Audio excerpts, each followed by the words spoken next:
reste de toi viendra mon secours.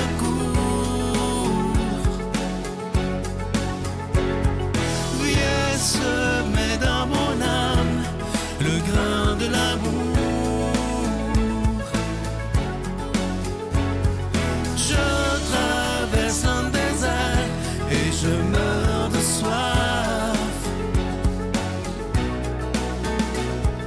Montre-moi le mystère qui garde la foi. Bon lundi, bienvenue dans votre émission La Victoire de l'amour. J'espère que vous allez bien cette belle journée du mois d'avril. Aujourd'hui, une chronique assez spéciale. On entend souvent, ou des fois je le vois sur les réseaux sociaux, si quelqu'un vit des problèmes ou un deuil ou n'importe quoi, on entend souvent, et je me mets là-dedans, avant je le disais, je le dis plus, je t'envoie des bonnes ondes puis je t'envoie des pensées positives. Si on s'arrête vraiment là, si on s'arrête un matin, là, on se dit, quand on dit à quelqu'un, je t'envoie des bonnes ondes, c'est quoi ça, des bonnes ondes? C'est quoi je t'envoie des pensées positives? On envoie ça comment? On fait ça comment pour envoyer des bonnes ondes? Ça n'a pas de bon sens, cette affaire-là. Et là, je me mets là-dedans. Moi, avant, je disais ça. Puis là, j'ai réalisé, je me suis mis à penser à ce que je disais, puis je me disais, mais ça n'a pas de bon sens. Quand on dit à quelqu'un, je t'envoie des bonnes ondes, comment est-ce qu'on fait ça? Essayez de m'expliquer ça. Ou je t'envoie mes bonnes pensées. On fait ça comment? Alors moi, j'ai appris avec le temps que comme ça donne absolument rien, selon moi, parce que j'ai déjà dit ça. Donc, je me mets dans la gang. Mais j'ai compris, dans la prière, que le Seigneur me demandait de ne plus dire ça, mais de dire, ça prend parfois du courage, je vais prier pour toi. Je te porte dans ma prière. Et encore plus beau, si quelqu'un autour de vous souffre, parce que des fois, c'est facile de dire, je vais prier pour toi, ne t'en fais pas, puis on s'en débarrasse. Si on veut vraiment que notre prière, elle soit active et qu'elle soit vraie, on pourrait dire à notre ami, à quelqu'un qui souffre autour de nous, qu'on aime beaucoup, qu'est-ce que je peux faire pour t'aider?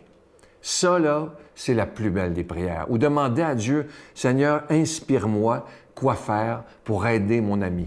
Pas seulement dire, Seigneur, occupe-toi-en.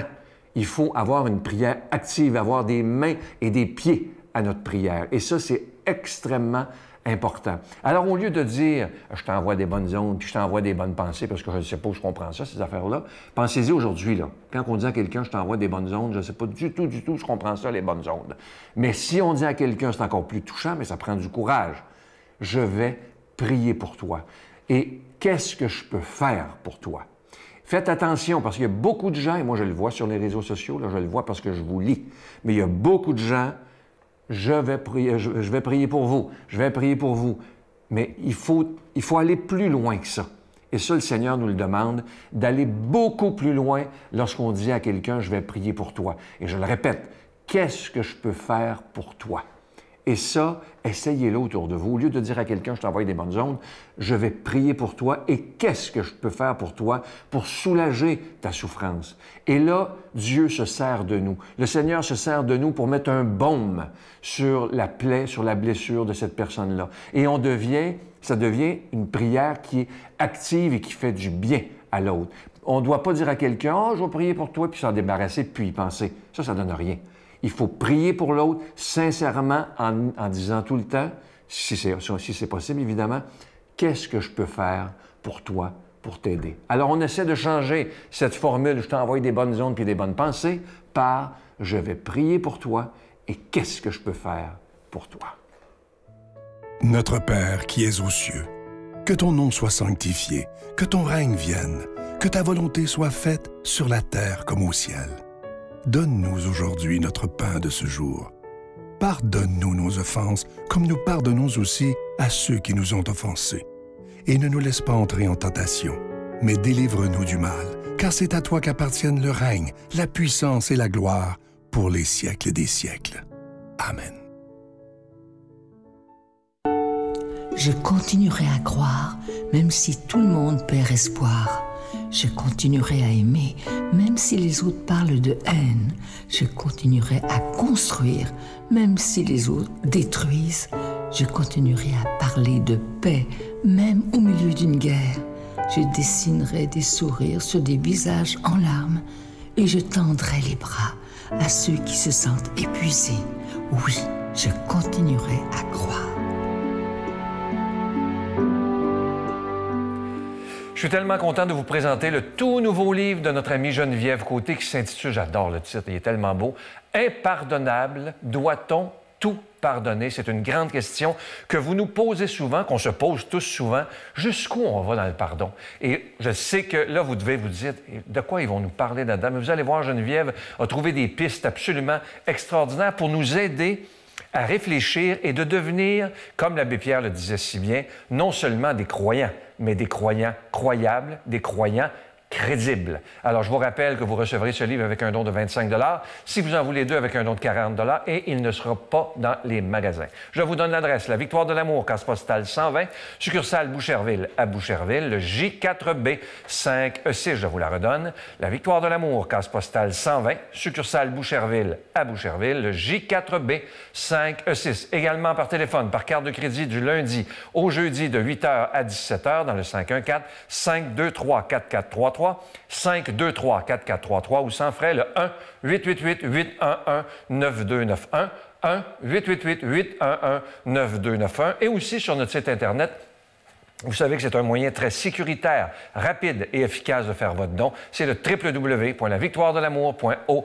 Alors, je vous rappelle le titre du tout nouveau livre de notre amie Geneviève Côté, « Impardonnable, doit-on tout pardonner? » C'est toute une question. Je vous invite vraiment, quand vous aurez lu le livre, à nous écrire et à nous dire qu'est-ce que vous en avez pensé, mais aussi qu'est-ce que vous avez vécu comme demande de pardon et pardon à faire et à se faire.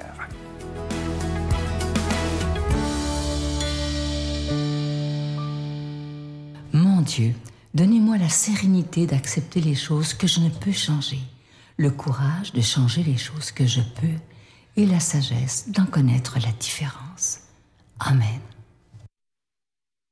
Aujourd'hui, la parole de Dieu est proclamée par notre ami, le Père Gauthier.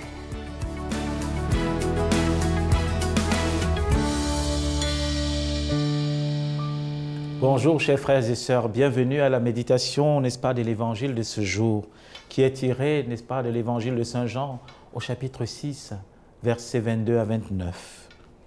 Le lendemain, la foule restée sur l'autre rive se rendit compte qu'il y avait eu là une seule barque et que Jésus n'avait pas accompagné ses disciples dans leur barque. Ceux-ci étaient partis seuls. Toutefois, venant de Tibériade, d'autres barques arrivèrent près de l'endroit où ils avaient mangé le pain, après que le Seigneur eut rendu grâce. Lorsque la foule eut constaté que ni Jésus ni ses disciples ne se trouvaient là, les gens montèrent dans la barque. Ils s'en allèrent à Capharnaüm à la recherche de Jésus. Et quand ils l'eurent trouvé de l'autre côté de la mer, ils lui dirent, « Rabbi, quand est-ce que tu es arrivé ici ?» Jésus leur répondit, « En vérité, je vous le dis, ce n'est pas parce que vous avez eu des signes que vous me cherchez, mais parce que vous avez mangé du pain à satiété. Il faut vous mettre à l'œuvre pour obtenir non pas cette nourriture périssable, mais la nourriture qui demeure en vie éternelle, celle que le Fils de l'homme vous donnera. Car c'est lui que le Père, qui est Dieu, a marqué de son sceau. » Ils lui dirent alors, « Que devons-nous faire pour travailler aux œuvres de Dieu ?» Jésus leur répondit, « L'œuvre de Dieu, c'est de croire en celui qui l'a envoyé. » Frères et sœurs bien-aimés, cette péricope de l'Évangile nous présente un peu le danger de tout temps. Toute époque, toute civilisation, l'homme a toujours été à la recherche du divin. Nous cherchons toujours Dieu. Aujourd'hui, par exemple, les gens vont vous dire, mais non, les gens ne croient plus. J'aimerais dire, c'est pas très vrai, c'est un peu faux. Parce que quand vous entrez dans des bibliothèques, quand vous entrez dans des centres commerciaux, vous remarquez, n'est-ce pas, au niveau de l'étagère des livres exotériques, comment cela a doublé. Aujourd'hui, le monde cherche énormément. Le monde cherche énormément le divin. Mais pourquoi? Peut-être pour assujettir le divin à nos besoins humains. Et c'est ça dans cet évangile. Beaucoup, on va chercher Dieu parce que, comme j'aime à dire, nous voulons utiliser Dieu comme une caisse des jardins. Ça veut dire pour qu'il réponde à nos demandes. Pour qu'il devienne celui-là qui nous comble de tous nos manquements humains, n'est-ce pas, de toutes nos défaillances humaines. Et Dieu va devenir celui-là qui est là pour nous combler, pour que nous n'ayons plus d'efforts. Et ça, c'est la tentation de tout temps. On veut utiliser Dieu pour qu'il nous comble de quelque chose. Et rapidement, l'homme va se servir de plusieurs choses. Deuxième aspect aussi, c'est que parfois le divin va être utilisé dans des fins politiques, des fins économiques, des fins sociaux. Et nous voyons cela. Les gens cherchent Jésus. Pourquoi? Ils veulent le faire roi, parce que dans les versets avant, il a multiplié le pain. C'est quelqu'un de bien. Il nous nourrit sans effort. On veut qu'il soit notre Dieu. Derrière, vous remarquez tout l'aspect politique aussi. On aime voter, on aime être avec celui qui nous arrange la vie, celui qui nous donne des choses gratuites, nous sommes prêts à voter pour lui, celui qui nous fait des bonnes propositions, que ce soit dans l'ordre politique, que ce soit dans l'ordre social, que ce soit dans l'ordre divin. On veut toujours suivre cet être supérieur qui nous promet un bien humain. Et c'est ça que Jésus aujourd'hui nous dit, attention. Dieu n'est pas d'abord là pour combler notre attente humaine, si il va le combler. Mais en premier lieu, ce qu'il nous demande, c'est d'entrer dans ses œuvres. Or, quelle est l'œuvre de Dieu? C'est de croire en son Fils. Point, trait.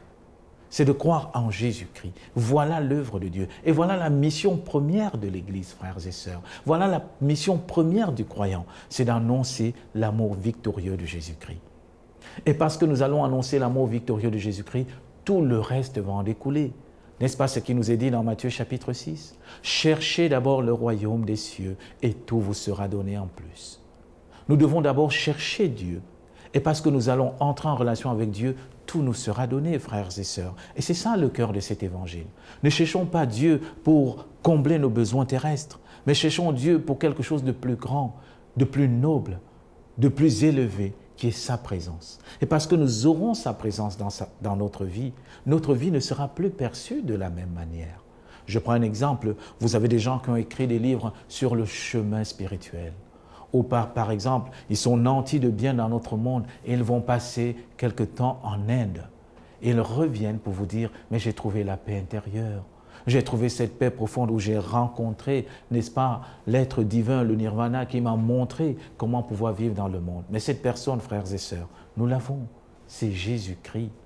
Jésus-Christ peut nous donner un sens nouveau. Jésus-Christ peut nous faire comprendre que notre vie ne se résume pas aux biens matériels, mais que notre vie est plus importante que cela. Alors demandons-lui cette grâce aujourd'hui, frères et sœurs, qu'aujourd'hui dans notre vie, nous puissions mettre Dieu en premier et qu'ensuite nous puissions aimer nos frères et sœurs. Et que le Seigneur vous bénisse, vous protège et vous garde, le Père, le Fils et le Saint-Esprit. Amen. Je vous salue Marie, pleine de grâce. Le Seigneur est avec vous. Vous êtes bénie entre toutes les femmes, et Jésus, le fruit de vos entrailles, est béni. Sainte Marie, Mère de Dieu, priez pour nous pécheurs, maintenant et à l'heure de notre mort. Amen.